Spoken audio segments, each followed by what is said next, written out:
Welcome everyone, and thank you for joining us for the Smart Cities from Vision to Reality panel. I'm your host for this session. My name is Michelle Davies, and I'm the Director of Partnerships Development at Ontario Centres of Excellence. I think this panel is particularly exciting because there's so many sectors that intersect to build and develop cities like the City of Toronto. The discussion is bound to be an enlightening one as our dynamic speakers talk about how to take action to implement smarter cities and all of the aspects that go under that.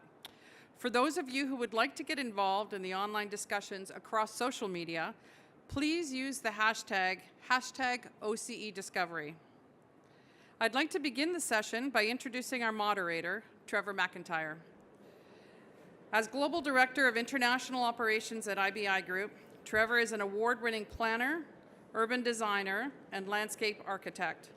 He is currently working on smart cities in North America, the Middle East, India, and Latin America. Everyone, please welcome Trevor. Thanks, Michelle. Thank you, Michelle. I appreciate the kind words.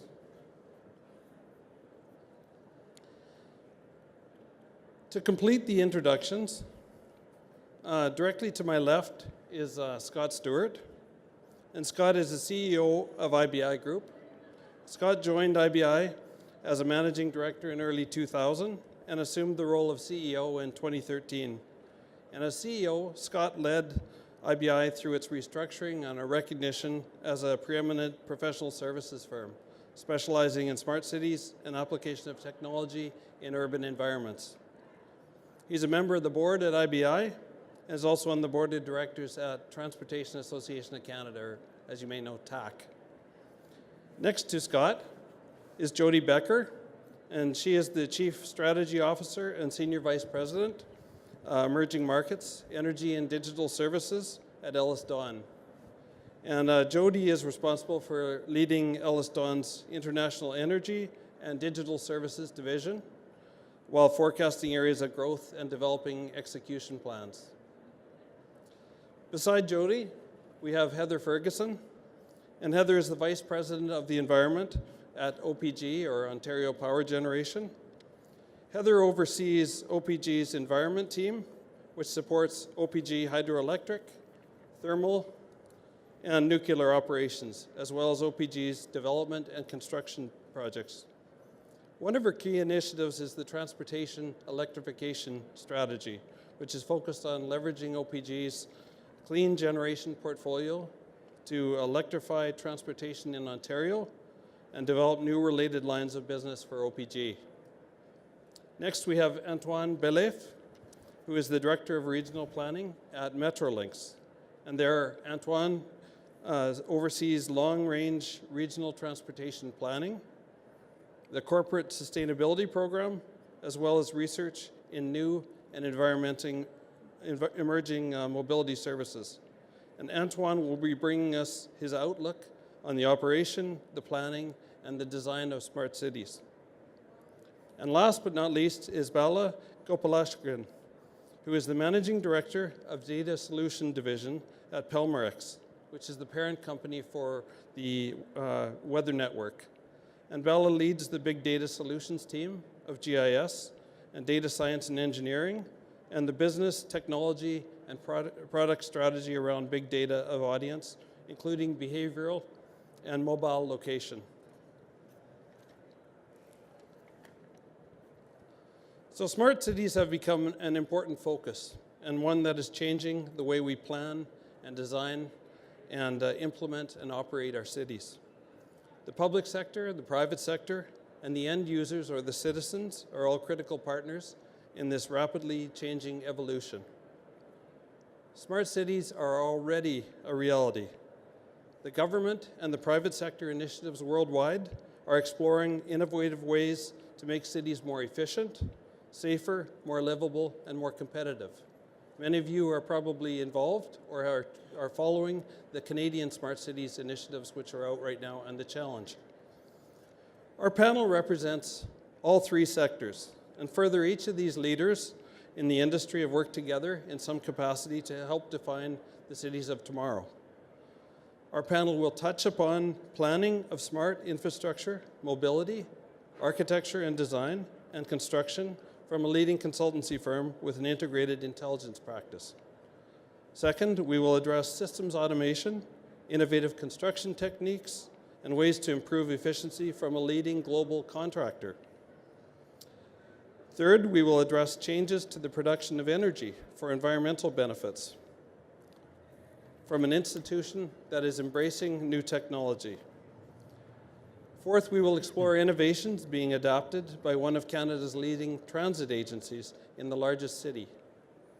And last, we will explore how data analytics can help predict and deliver solutions around topics of resiliency and climate, and connect that back to the end users and the citizens. So all of these efforts have a common goal of improving the built environment and the cities we live in. The cities are home to the citizens who have choices, and the range of choices they take changes every day, increases every day. Their cities are made up of integrated systems. We heard this in the opening remarks, and it's a key point.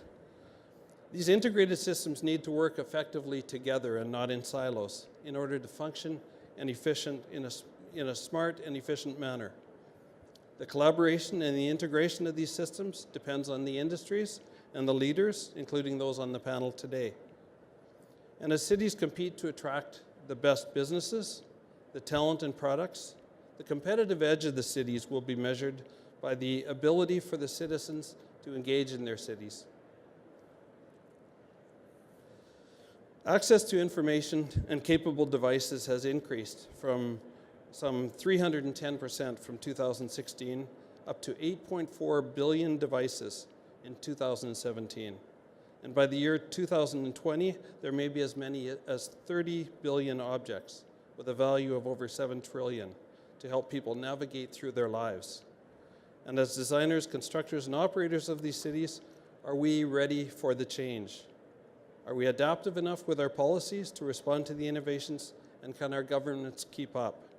Each of the panelists have prepared a brief introduction of 4 or 5 slides on their company's area of expertise as it applies to smart cities. We will then move to a moderated Q&A and take some questions from the audience. I'm going to begin with Scott. There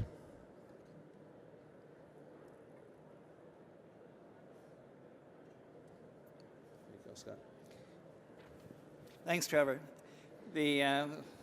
Delightful to be here today, or delighted to be here today. Let me tell you a bit about IBI to provide some context to our interest in this whole subject matter.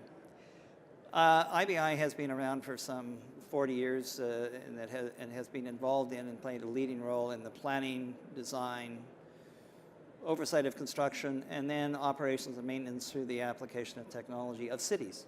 It has been our focus. We have an architectural group that is the 6th largest in the world, and also a major engineering practice. And in the context of Toronto anyway, half the condos and the towers that you see in Toronto are probably IBI buildings that are going up.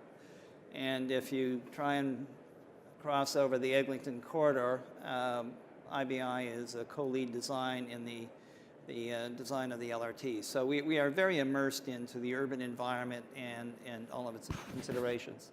So important objectives in our whole design process, of course, is in the outcomes is to deliver efficiency, safety, and a quality of living to the citizens of the cities that we are working in. We do bring a global knowledge to everything we do. I had mentioned infrastructure. We design transportation systems. We design utilities. We design power systems as well as water supply systems.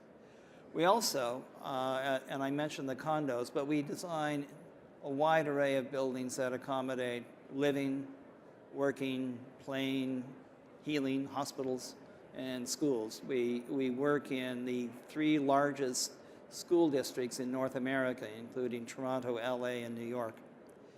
We also have, and it's unique to IBI as an architectural and engineering firm, an intelligence practice. We design, develop, deploy, maintain, and operate, in certain cases, tolling, traffic management, and traveler information systems around the world. We We, as an example, on behalf of our clients, collect over $1 billion a year of revenue, which gives us a very close relationship to those clients. We've also, in Toronto, the traffic management systems that you see along the highways of 401, Gardner and Lakeshore, the kinds of systems that we have built and implemented going back to some 20 years. We also are very focused on smart cities. We see tremendous opportunities and need, and as ideally suited to us, we believe, because of our focus in the planning and design. We understand the value propositions of technology, and we have been, as Trevor had mentioned, been very active in planning and designing smart cities globally, in India, as an example.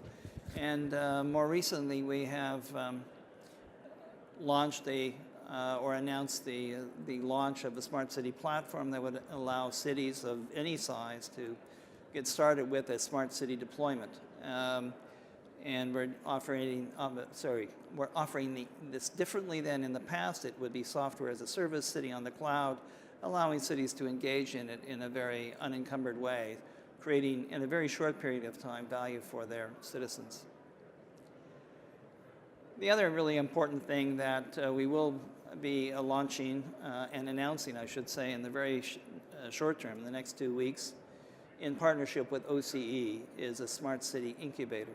And it will provide a great opportunity to work with a series of partners, and I can't divulge everything today, but some of those partners might be on this stage with us.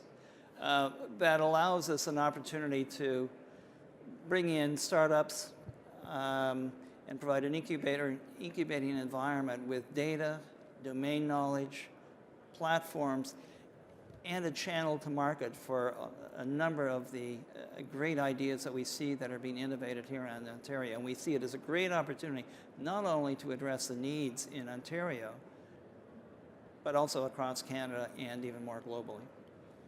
So there you go, Kevin. Thank you, Scott. Jody, you're up next. Okay. Thanks very much. It's great to be here with you today. Hope everyone's enjoying the conference so far. Just like my colleagues here, I'll tell you a little bit about where I come from. Elliston is a construction company predominantly. We've been around for about 67 years.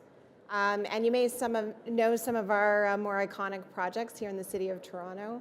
As Scott mentioned, we're working together on the Eglinton Light Rail project, and of course, most notably, that changed the skyline here is the Rogers Centre.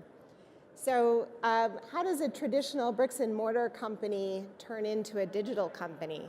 And that's really where we are today. We're evolving just as the world is, with connectivity being more and more a state of mind and a state of existence in our world. So we created the Energy and Digital Services team within Elliston to look at that very question. How do we create a connection between the physical spaces that we're building and the digital environment that is driving everything we do from day to day? And it's really about the understanding that what we build today is more about the experience of being in that place than the place itself. So we started looking at it from the point of view of what's needed to create intelligent and sustainable infrastructure. We knew that we had to set out some goals for ourselves. We had to look at all of the things that we built, buildings, transit, and look at all of those things within the public realm, data centers, all of those things, and think about how they needed to be connected. And it starts at that base physical layer, everything from sensors and intelligent edge devices. We had to create then the roadway to get that data and all of that information into a space where it becomes usable. And so we developed a team within the company of agnostic technology integrators. So our team is not about selling a widget or a particular platform. We're about looking at the best solutions for the built space and bringing all of those different technologies together so that at the end of the day, we can deliver a solution for our clients. On top of that, we want to make that data, all of that information, we want to normalize it and we want to make it useful. So we take that information now and we have a team in-house who can deliver all of that information to our clients on a single pane of glass. So on your phone, on your iPad, whatever you need it to be, to provide you with useful data about that particular asset. So those are the dashboards that you're starting to hear about now on projects. We also have been creating end user applications for specific use cases. So we have all of this fantastic technology out there, but what if it doesn't do exactly what we need it to do? We have automated shading systems within buildings that are controlled by the base building, but what if we need to put those down during the day because, frankly, we don't want our neighbors looking in at the cool thing that we're creating? So we're creating applications for specific use cases to drive those business solutions. And then, of course, we're working with tremendous partners to apply analytics to all of that data.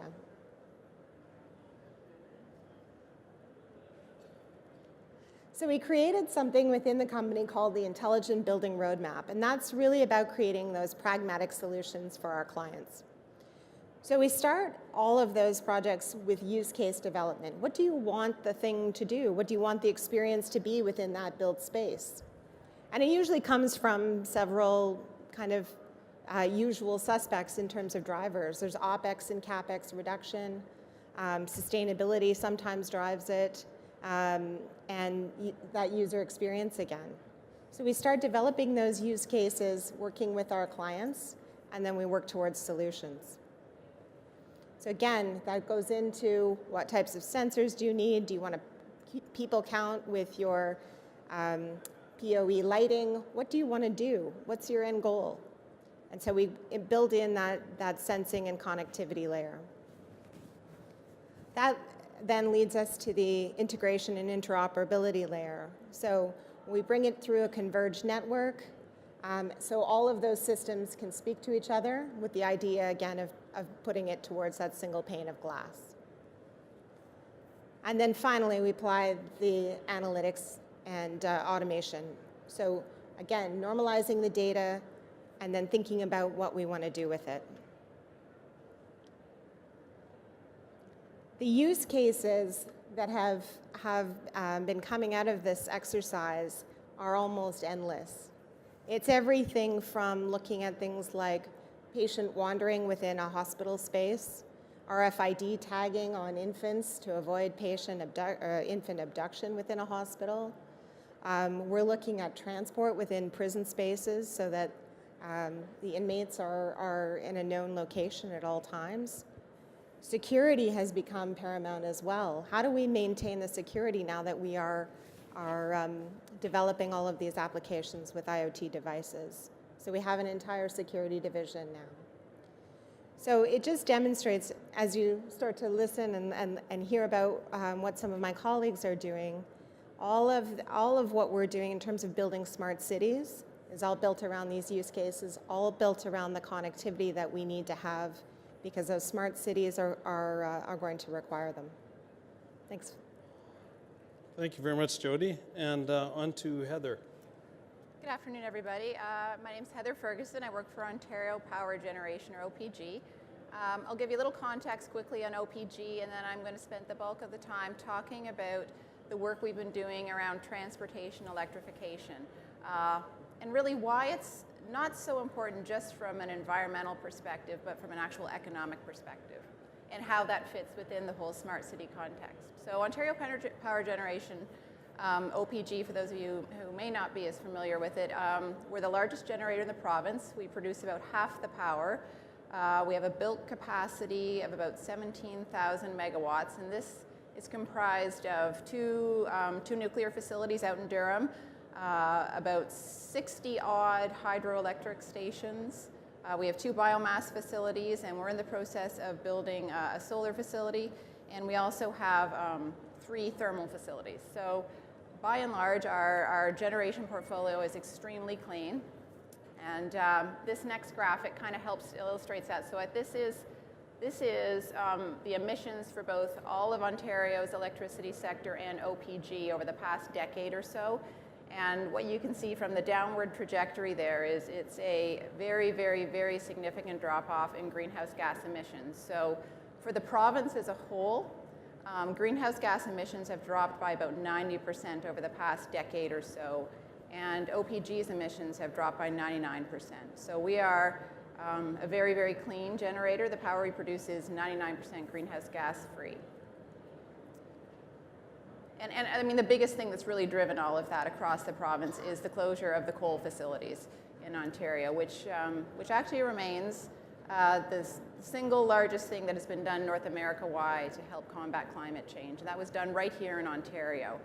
So, I mean, the key takeaway from this graphic, yeah, you guys should give yourselves a applause, is this positions us very, very uniquely. And I don't think I appreciated how uniquely it positions us until sort of the last 6 months or so, when I've had an opportunity to speak at various places across North America about the work we're doing. We have among the cleanest grid in the world. And so that poises us and puts us in a very, very unique leadership position to lead in the low carbon economy. So we've done the heavy lifting in this province. We've built out significant clean, renewable generation, and we've closed the coal facilities. And now we have to take it to that next step, and we are in really good stead to be doing that. So this next graphic, man, it's hard to see from over here, but this next graphic, the key takeaway here is if you look at the very bottom, you see that electricity is now the lowest emitting sector in Ontario. And what you also see from the top end of the graphic is that transportation is the largest.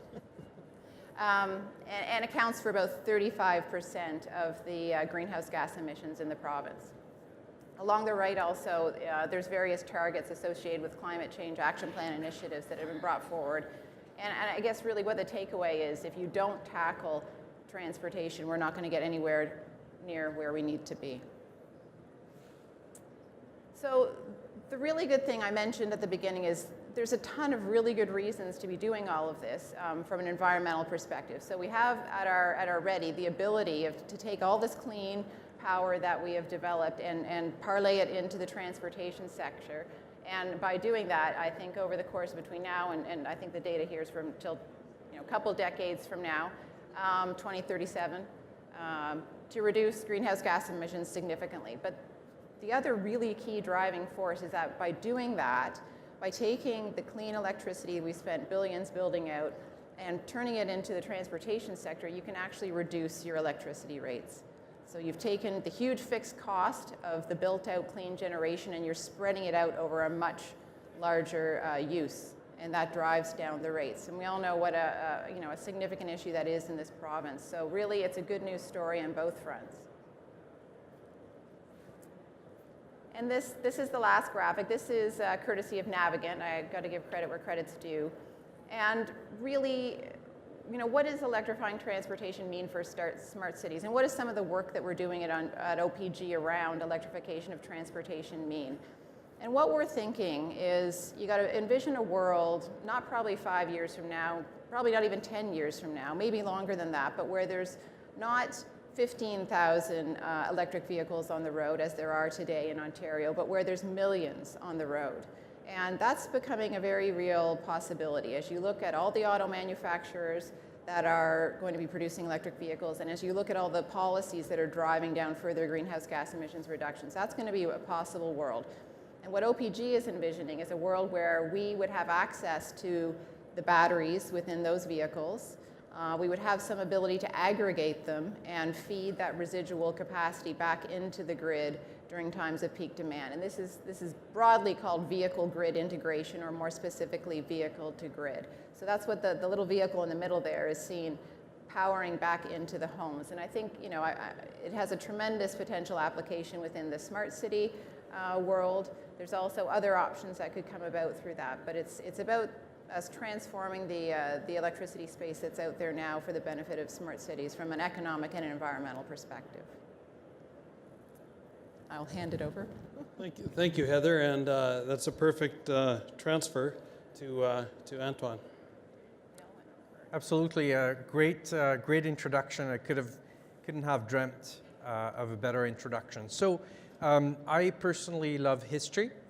and I also don't really like to go through corporate presentations. So if you would like a corporate presentation, come and see me after and I'll give you a corporate presentation, or we'll schedule an appointment for that. But these are really a few of my random thoughts around smart cities. So for the first, I would say, probably 70 years of this century, the smart city was a city for cars. It was a modern city. So what did we do? We created jaywalking, so that meant getting rid of pedestrians. And we also decided that we needed a lot more parking, so we mowed down old buildings and old neighborhoods, and we created the type of urban fabric that you have on the right that you see throughout North America, but also the Western world and beyond. So my point is that when we think about smart cities or smart anything, we always have to remember why we're doing it, and smart for whom and smart for what. So we are at the beginning of a transportation revolution. For the longest time, governments were deciding where infrastructure was being built, people would buy cars, oil companies would sell oil, and it was a fairly well-oiled machine.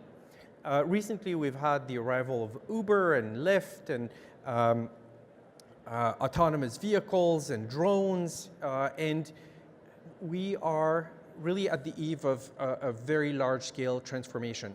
But if you know the series Black Mirror, you know how innovation can go wrong, and you can imagine that if everybody had access to an autonomous vehicles and decided to commute over very long distances, what it would do to the landscape. I was reading about this innovation that a startup is considering to show you ads inside an autonomous vehicle because you don't have to drive, you can pay attention to an ad, it's an immersive experience, and for agreeing to watch these ads, you can ride for free. So the company has an incentive to keep you in the car as long as possible, and you can imagine what that does to transportation demand and the space that it occupies on roads. So my point is that we always have to think about the rebound effect or induced travel.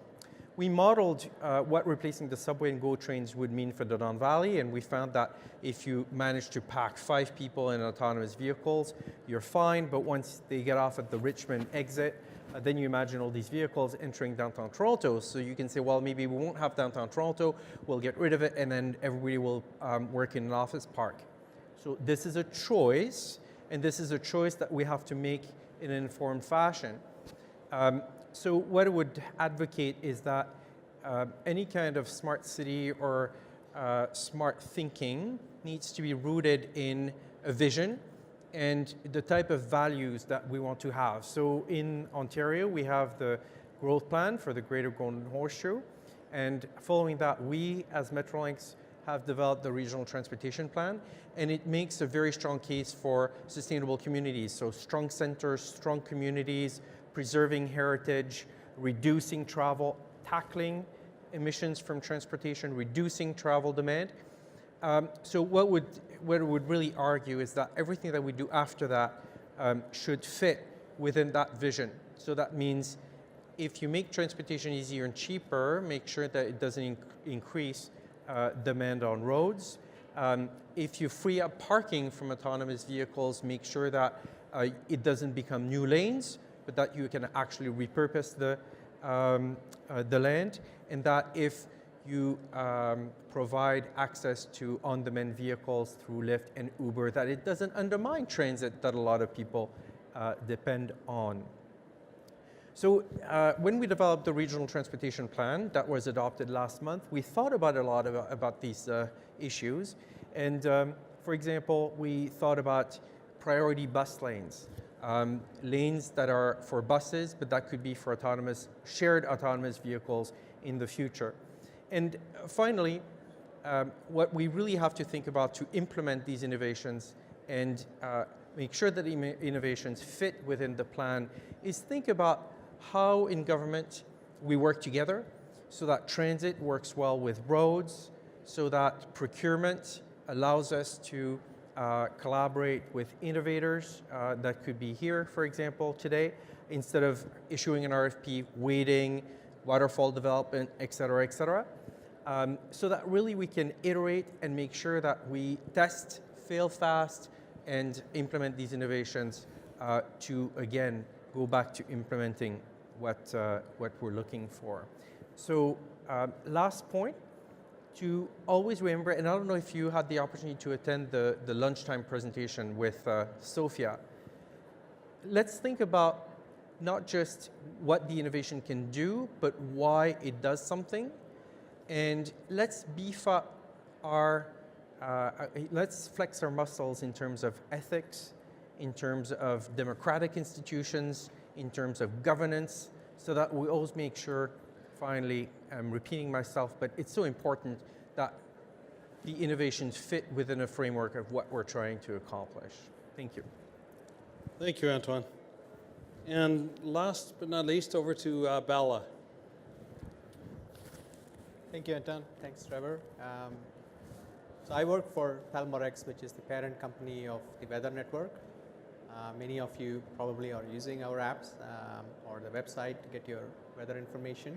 Many people, I've been there for 10 years, many people thank me when the weather is good and blame me when the weather is bad. I tell them we only predict the weather, we don't create it.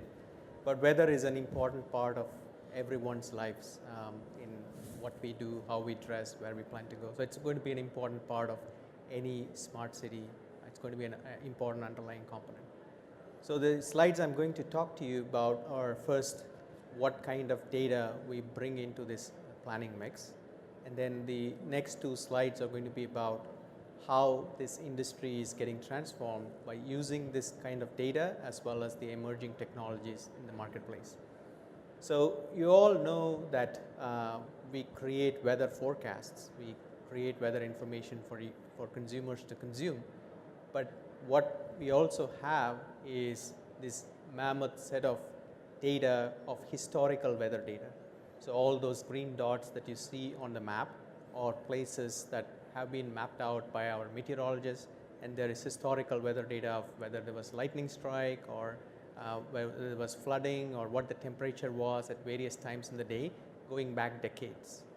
And this, in combination with a lot of data we have, can help us plan much better in terms of how did people shop on a specific day when there was bad weather, which can lead us to a lot of insights about how do we plan in the future of helping these folks when the same weather pattern happens again. So that's one piece of data. The second piece of data we have is what I call as the mobility data. So a lot of users use our mobile apps, and since weather is closely associated with the location, as people use these apps, we get in an aggregate sense the location of where people are coming from. And the video here shows you real time. So this is a video capture of where signals are coming from as people use the app, of where people are at this point in time. And you can see, because weather is something that's prevalent and used all across the country, this gives us a very good view into the mobility of people. If you look at, so this is at a point in time, but if you look at it over a period of time, you can actually see mobility patterns of users, which is very useful. And it represents, I mean, this is the Canadian context, but you can see that it represents coast to coast across all the cities where the hotspots are. The green and red indicates the downtown cores and the hotspots where people are moving. So it gives a very good indicator of the mobility patterns of users. So that's the second piece of data that we bring into the fold. And how we combine all of this is basically we are able to look at, you know, in summer, if you look at Montreal Island or Toronto Island and people are going there, we can look at the impact of weather and mobility data to decide, you know, when it is going to be crowded, what's going to be the impact of a rainy day, and so on, and make intelligent decisions around it. So that's the data that we bring to the core today. The next two slides are focused on, you know, what AI and Internet of Things is adding to this mix. So one thing that's you have all heard of probably in this conference is the emergence of AI. And different industries are already using AI. So what you see here is, you know, the amount of disasters and the claims that's happening in the insurance industry in the last years, and you can see this curve going up because there have been more and more bad weather incidents. So insurance industries are looking at this and saying, how do we prevent claims? How can we correlate weather with claims, and how can we help people to be more safe? So insurance industries are doing that, and you're also seeing weather impacts retail sales. So a lot of supermarkets are analyzing weather data to say, what do we stock up when based on the demand that people have. So that's the second thing that's happening. So these are applications of AI happening today. At our own company, we are getting better and better at forecasting. So if you remember the recent ice storm, it was nailed a couple of days before. People were given plenty of warnings. And this is, for example, a page from our website where everything was forecasted accurately. But you still see this. You still see, despite the fact that there's clear warnings, AI is applied all around, people are still going out on the road. Probably not for emergency purposes because they have to still do their grocery shopping and so on. So the future of AI is going to be taking all this data, taking all these different islands of decision making, combining them and making integrated decisions. That's one trend that's bound to happen in smart cities. And then the last piece is about Internet of Things. That's the other big buzz in the industry. But as speakers were saying, Internet of Things is right now a solution looking for a problem. So how do we make it solve the right problem? So what we are seeing in our industry is there are, what you see on the screen is a smart camera with a weather sensor powered by a solar panel that you can put in your front yard.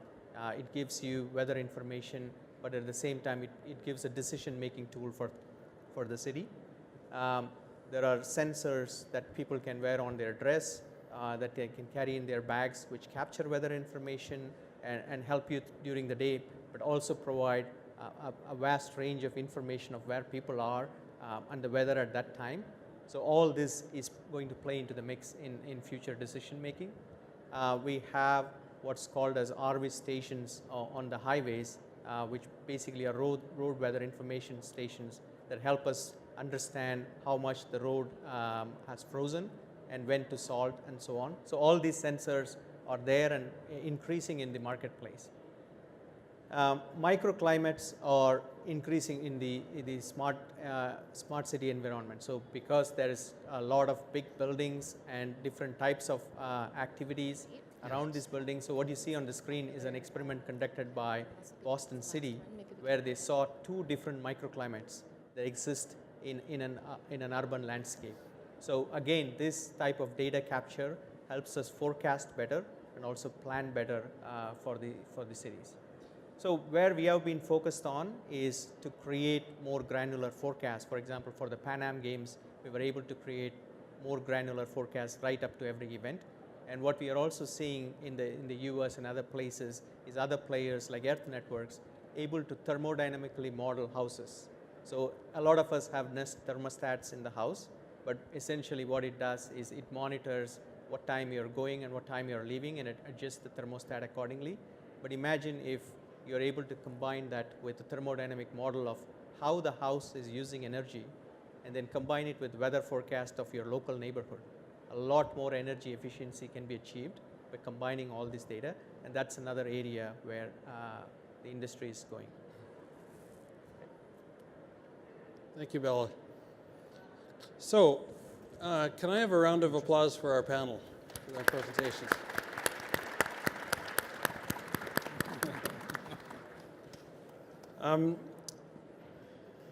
I think what we're going to do now, I'm going to go through and ask some questions. I've got some questions I'd like to ask each of the panelists. I'll go through those, and then I'm going to open it up to the floor. We were a couple minutes late starting, so we're going to run a couple minutes late, or a couple minutes over, probably another extra 10 minutes or so. But I'm going to start with Antoine. And I know he made a comment that these were just some of his random thoughts. I don't think he ever has random thoughts. And he's got very thoughtful thoughts. And we sat together at lunch, and we were sharing the introduction to Sophia. and trying to sort of figure out exactly how we felt about that. And so that was really engaging. That was a good way to start the day today. But I'm going to ask you a kind of a double-barreled question here. So first of all, what are the biggest hurdles that are actually stopping us now from the implementation of smart city initiatives? And there I'm making reference to perhaps some of the boundaries, different municipal boundaries and different jurisdictions for that transit has to deal with. And then at the end of your comments, Antoine, I'm going to put you on the spot and say, what do you think is the leading KPI, the leading performance measure indicator for a smart city? What is the one thing that you think we should be looking at to measure the smartness or the intelligence of our cities? Antoine. Thank you. So I talked about priority bus, and that's an idea I'm really attached to because we're in the process of investing over $30 billion in transit projects, most of it rail, but there's no way we can cover the region in rail. It's just not going to work, not with our development patterns. So we need to develop bus corridors. I was talking to my colleagues at TransLink in Vancouver, and TransLink is a much simpler type of governance. It's a one transit agency for the whole Vancouver area. And they're also developing priority bus corridors. And I said, so you must have integrated ITS, so intelligent transportation systems, throughout the region. So to turn the lights green for buses. And they laughed and they said, no, each municipality has their own. And it's pretty much the way it is here. And I think the biggest hurdle to smart city is actually that we shouldn't talk about smart city. We shouldn't talk about just smart Toronto, smart Mississauga, smart York, smart Hamilton. We should talk about a smart region that corresponds to the region where people live. And we've accumulated so much complexity over the years. It's really no one's fault. It's just the way we're organized. But I think in order to seize these opportunities, we need to think like a region. We need to think about Uber and Lyft and autonomous vehicles and ITS and drones, etc., as a region. And to me, the leading key performance indicator is the same key performance indicator you would use for human development. It would be a combination of happiness, life expectancy, access to opportunity, Gini coefficient. So to me, these are the real indicators of a smart region, a smart country, and not just the number of Google homes you manage to sell or smartphone penetration. Perfect. Good answer. Thank you. Second, Jody, what are the most successful examples that you have seen that apply to methods using technology in either construction or implementing technology to improve construction operation efficiencies? And are those initiated by the public sector or by the private sector? And then you can finish your question with the same answer as to your KPI for smart cities. So thanks. I think along the theme of what we've been talking about, it's really about connecting the public and private sides to drive those solutions. So we can't deny that the innovation that's coming out of the private sector right now, that's why we're all here and why we're all talking to each other about the solutions that we can share.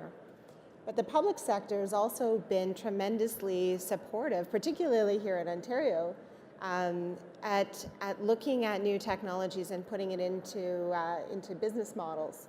So with public-private partnerships, including a number of the projects that we've been involved with, we've really seen a willingness on the public side, whether it be in transit or healthcare, to drive innovation into those projects. So when we built the New Oakville Hospital, that hospital was designed to be 100% a smart facility. Now, in terms of its operation and getting there, there's still a lot of work to be done. But similarly, on the transit systems that we're building, we're looking at how we can build the intelligence into that infrastructure so that we can drive results. So I would give credit to that public-private partnership model in terms of your question, Trevor. But even that, I think there's room for improvement. We create that model around a 30-year concession, and it becomes a bit of a static document. So I think to the extent that we can look at how to create a more living, breathing model that will deal with things like technological advancement, then I think we can really capture and capitalize on both the public and the private side.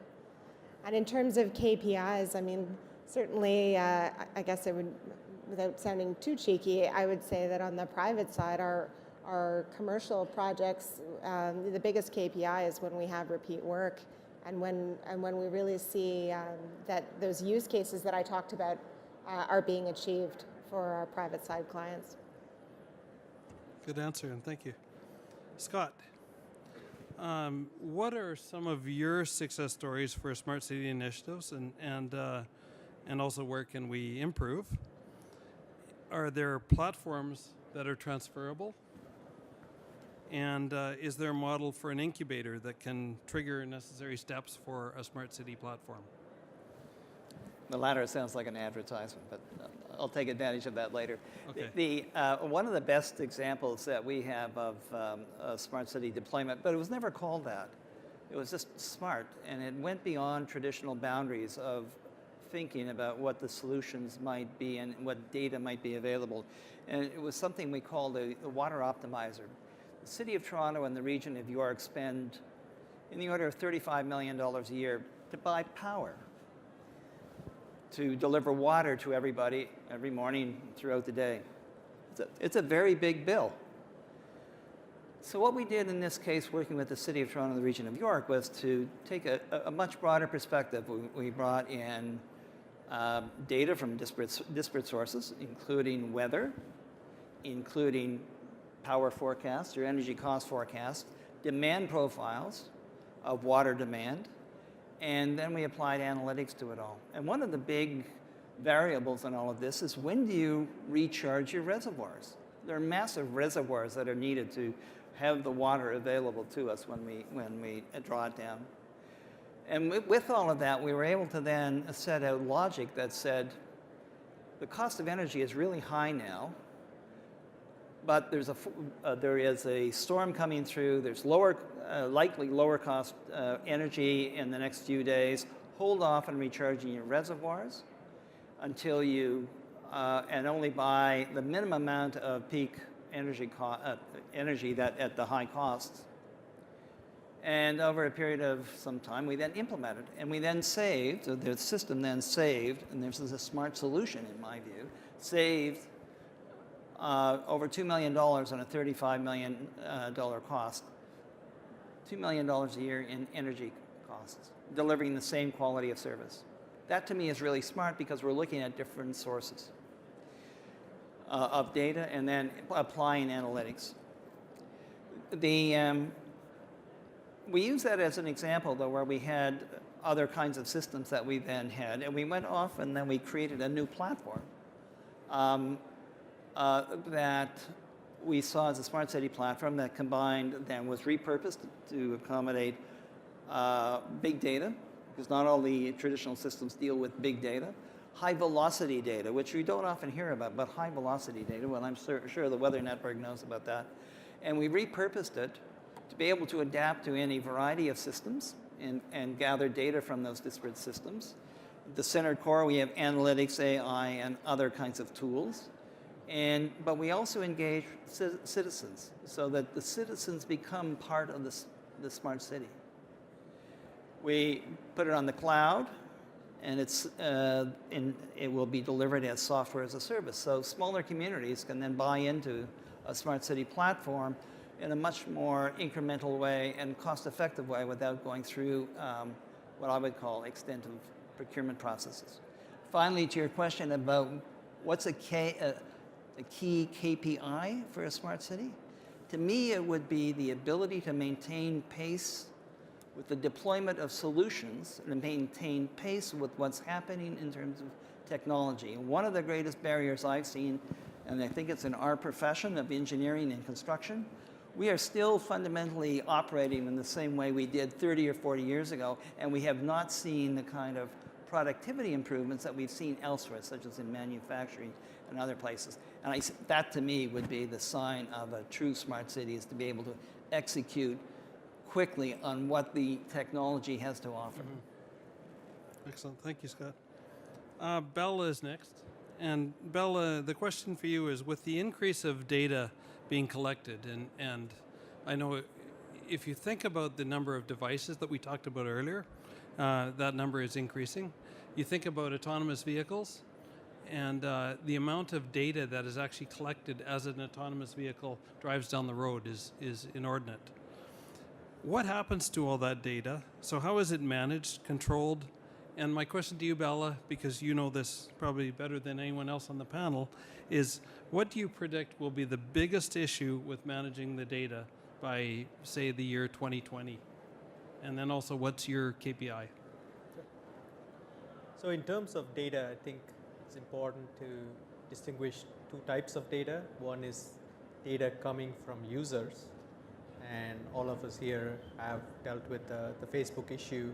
The biggest outrage there is there's data coming from users that's leaking. And then there's data that's the sensors and the other data, like the weather data and other things, which is less sensitive.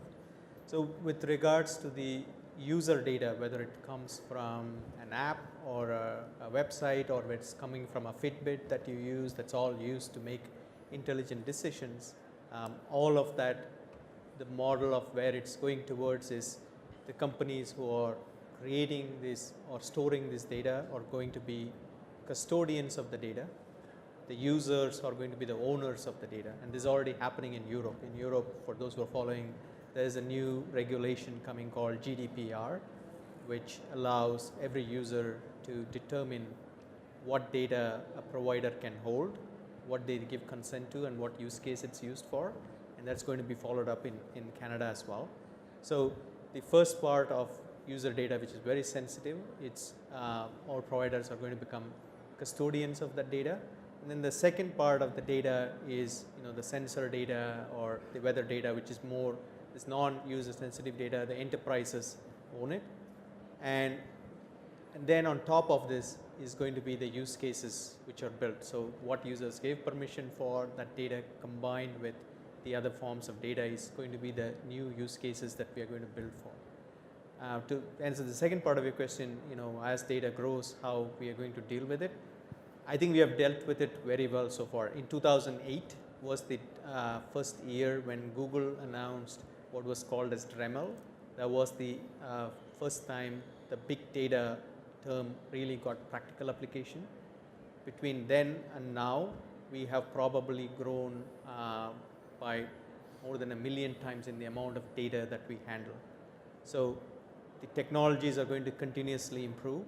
The storage capacities, the storage costs are coming down, so storing data is going to be cheaper and cheaper.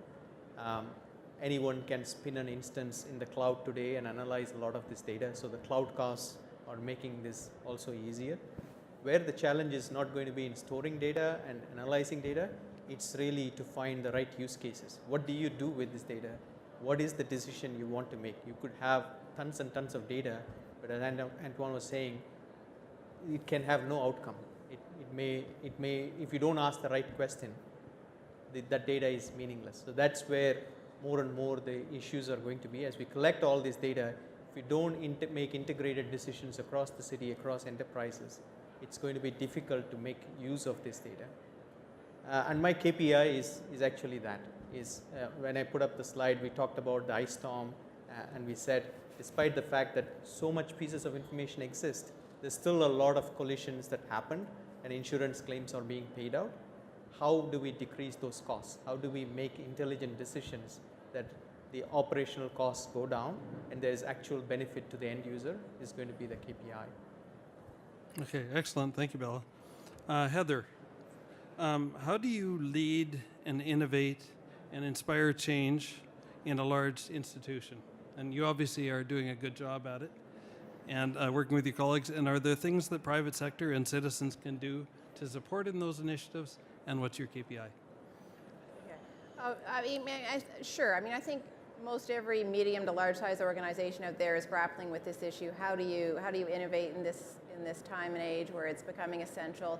So for the electricity sector, for any large utility like OPG, I think first and foremost, probably the most important thing to do is just to communicate how important it is to innovate in this day and age. And I don't think that would come as a surprise to anyone who works in the utility sector, who works in the electricity sector. It's essential. Things have come about in the last 5 to 10 years, everything to do with customer choice and preference, the cost of certain things, the cost of batteries, advancements in technology, environmental policy, all those things have come together, and the landscape is changing from being a very large centrally held grid to now a much more distributed energy grid that has things like microgrids and electric vehicles, autonomous vehicles, you name it. It's just going to be the reality. So first and foremost, I think you need to communicate that and ensure it's understood within the organization and among the stakeholders. Secondly, I think it's important to set up tools to help companies be innovative. At OPG, there's an organization, I'm not part of the organization that's accountable for innovation, but there's an organization that holds the innovation portfolio, I guess you would say. But paramount to that is the recognition that just because there is an organization that has that broader accountability, they're not the ones responsible for doing all the innovation. Everyone across the entire organization has that responsibility, and I think that's part of what makes it key to communicate. And so to set up the tools that make that possible, something we've done at OPG recently is we've established an innovation portal. And this is just a tool whereby any and every employee has the ability to bring forward their ideas about how we can innovate as a company. And there's a process whereby ideas are brought forward, they're vetted, and some of them will be chosen to be adopted and pursued, and while others may not. So again, making the tools available there. And lastly, I think just lead by example. If you're talking about how important it is to innovate, put the capital behind that and do it. And we're certainly in moving that direction. We've put some money behind some of the key ideas you see about the future, whether it be about electrification of transportation or hydrogen, the importance of hydrogen in powering vehicles, or other things you have going on in your organization. Just do it. And your KPI? My KPI for what though? For success if you had to define the leading KPI for measuring a smart city. Okay, well this is kind of a risky one, and it's actually a KPI for how successfully you innovate within an organization. So you could do that within the context of a smart city. And someone has said a KPI should be how many things have you failed at? So how many failures have you had? With the idea being that in this space that is so tremendously innovative and changing so fast, you need to move quickly, bring ideas forward, vet them. Hopefully a number of them will succeed, but probably even more are going to fail. So within the innovation space, a lot of metrics are being brought up around, did you move fast and fail? So some have said, okay, to measure how successful we are at this, how many ideas have failed? Good answer. Yeah. Okay, at this point, I would like to open it up to any questions from the audience. We've got a mic on both sides. If anybody has a question, would like to come forward. And I know You can ask us about anything. Anything. Yeah, you can ask about anything. Yeah. Way over. We've got a question here. Please, feel free. Go ahead. It's a race. Thank you. That was an excellent panel. So I work with an organization called Canada's Open Data Exchange, and a lot of what we do looks at the use of open data by the private sector, by the public sector in policy making and in program delivery. And I'd love to hear some thoughts on what the panelists think about what data should be owned by the infrastructure companies or the power generation utilities, and what perhaps should be owned by the government on behalf of the citizens or made available as open data. Okay. Bella, do you want to start with that? I can start on that because we are part of the Open Data Exchange. I think as I said, it will go back to the types of data. User data is going to be a lot more restrictive compared to other parts of data. I think from a private sector perspective, any data that is useful in the overall decision making in a smart city or other environments is going to be useful. So weather is one of the easiest ones to open up. Energy probably is another one that is useful in decision making. From the government side, any decisions around municipalities, planning, any GIS data of what is going to happen in the future is always going to be useful. So I would say, any types of Internet of Things data, sensor data, any types of data that government holds that's in an island, which is non-sensitive, opened up, can always open up lots of new applications, and same from the private sector as well. But what will add fuel to all of this is really a bunch of user data as well. So anything that is collected, like in the weather network, we collect a lot of data, but we get user consent for it, and user consents to say this can be shared with the broader world. So that type of data bringing into the mix will add a real world mix to the whole thing. Okay, that's a good answer for the especially for the public realm. I wonder if either Jody or Scott want to talk about a building, like a building perspective, a privately owned and operated building, how you use data Absolutely. and share that data. So it's a key concern for us. I'd say it's of paramountcy in a building like a hospital, as I mentioned. So where we're working on a converged network and we're connecting devices that may include patient information, obviously, that's something that we are absolutely dedicated to protecting, and the framework under which we work requires that. But then within the same space, and I'm running on the same network, there's data in terms of the performance of equipment within that hospital space. And that's, from an operational point of view, the type of data that it's really important for us to look at and analyze so that we can drive efficiencies out of it, and provide our clients, both the one in that particular asset class or other types of projects that we're building, with real-time viable information about how to improve their own projects. I'll be very quick. Go ahead, Scott. In the U.S., and I'm speaking mostly about government information, in the U.S. they make available, especially at the MPO and municipal level, all of their data. And it's made available free, and it's curated, it's managed.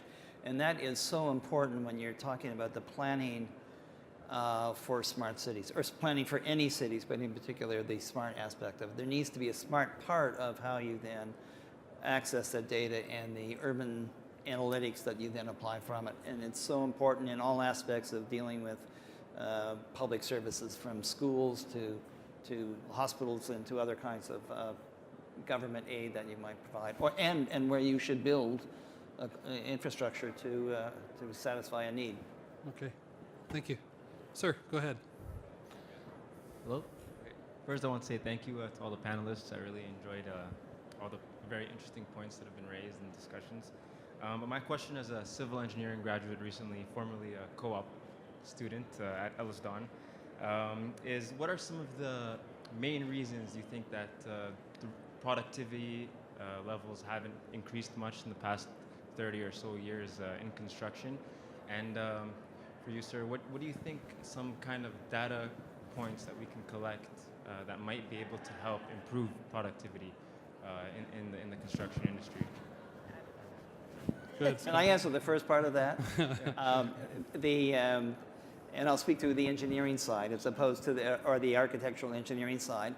It has not innovated. I mean, okay, we have AutoCAD and we have BIM and we have data and we manipulate the data, but our processes are still defined and controlled by what I would call somewhat arcane approval processes, and a lot of that relates to dealing with our fine public agencies. But it's what has restricted or controlled the innovation is the fact that it's the legislation that all the drawings and such are signed by an architect or engineer. And you look at what Uber has done, they said, oh, we're not a transportation company. We don't need to worry about licenses. We're a tech company. And look at what they did in terms of innovation. You look at the engineering practice, it hasn't changed fundamentally in 30 years. And I'm absolutely convinced that it is in for a massive disruption. Over to you, Jody. Yeah, so I would agree with that entirely. I think you're right. First of all, we've been traditionally slow adopters, I think, on the technology side. But you know, Scott's talked about some of the things that are happening and companies that are coming together to drive innovation now. I think we're at a real inflection point within the building industry. I think you are going to see tech companies come in and try to disrupt what we do. I think you're going to see us try to disrupt what tech companies do. And I think that kind of healthy tension between us is really going to drive innovation from here. Anyone else on the panel want to comment on that? Okay. The second part of my question, sorry. Go ahead, has to do with please. Data collection Yep. on site, that maybe we can collect data from the workers or from the way they conduct their work that might be able to help us sort of gain more insights as to why productivity levels in construction haven't changed. So I don't know, maybe it's a question out of your field a little bit, but No, I think I mean, if you have to improve anything, I think you have to collect data, analyze it, and make decisions. I think it also depends. Is that the fundamental problem? The fundamental problem is regulations and engineering standards or stifling people. That data collection is not really going to do anything. In the software industry or in the tech industry, for example, it used to be what was called as a waterfall model, that people would define what they want, it will all get built and then tested, and then go back. A lot of things have changed because people have moved to what's called as an agile model, where part of it is built and verified with the stakeholders much ahead of time. So the speed of innovation is much faster. So that came through a part of data collection to say, let's build quickly and make mistakes rather than build to the end and then find out it is wrong. If that's applicable in the engineering space, which I'm not sure is fully, I think there's definite value in collecting data, but we'll have to see both sides of the problem. thank you very much. I'm going to provide one last comment, though, if I may, and it's a comparison of professions. I consider systems people to be highly professional, but if you look at software development and systems engineering relative to civil engineering, structural engineering, you look at GitHub. GitHub, software platform for collaboration and open source software, 20 million programmers are available and accessible to be drawn down and use their open source software. And they're all anxious to engage in work. There's nothing like that in the engineering world. And a lot of it has to do with licensing restrictions and controls. And the difference in the productivity between those two, if you will, groups of entities is enormous. Absolutely enormous. So there are disruptions, though. They're coming. Thank you very much. Thanks, Scott.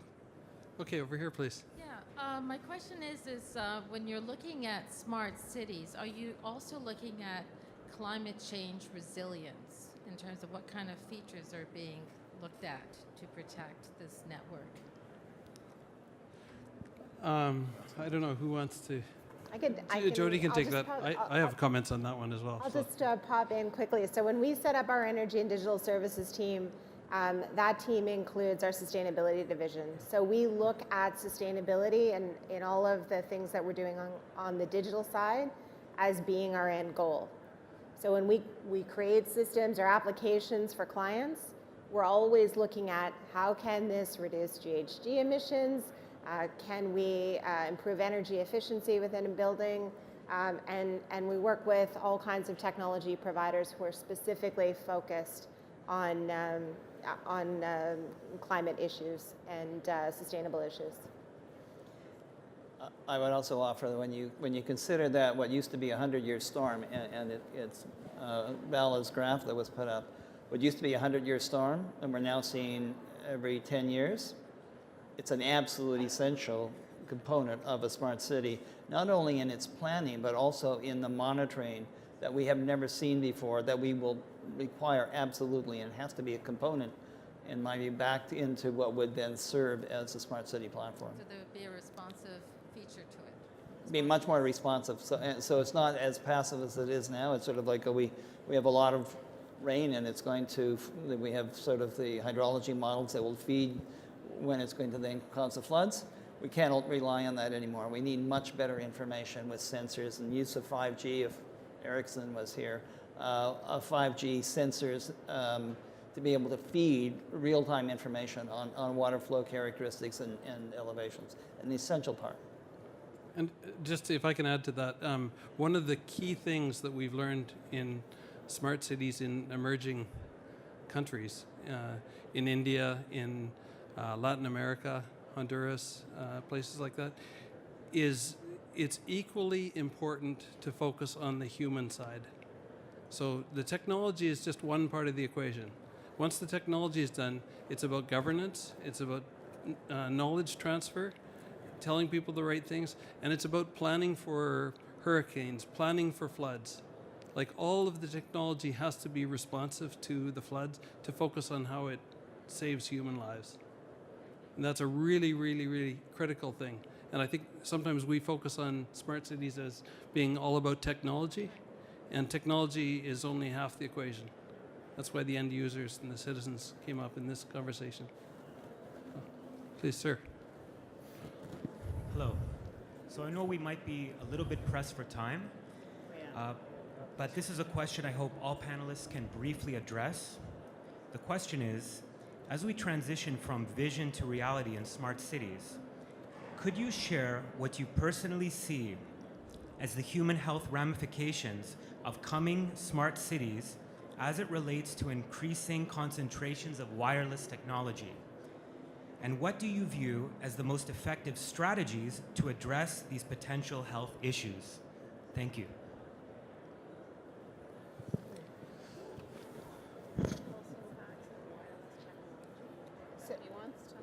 You want to understand the health impacts of the wireless technologies? So, because the whole smart city is going to be wireless. I think can I paraphrase? So with the increase of more and more technology and more focus on handheld devices and technology, is that a good, healthy thing for humans? And how do you build it without losing the emotional and the other side of the human factors, if that's your question? Can I just ask for a clarification? Are you talking about the microwaves and the radio signals, or are you talking about the impact of people not walking as much? Or first? Okay. My answer would be, one, I'm not qualified to answer that. Two, which I think is an easy answer. But secondly, I would rely on all of the agencies that then deal with the monitoring and approval and licensing of all of those frequencies and make them available. And I'm presuming, I'm very trusting that the proper kind of due diligence and assessment is done to be able to say, yes, it is safe. And actually, Antoine is going to follow up with Scott. And I'm absolutely not qualified to answer the question from an engineering and human health standpoint, but I'll go back to what I said earlier, which is the systems of trust.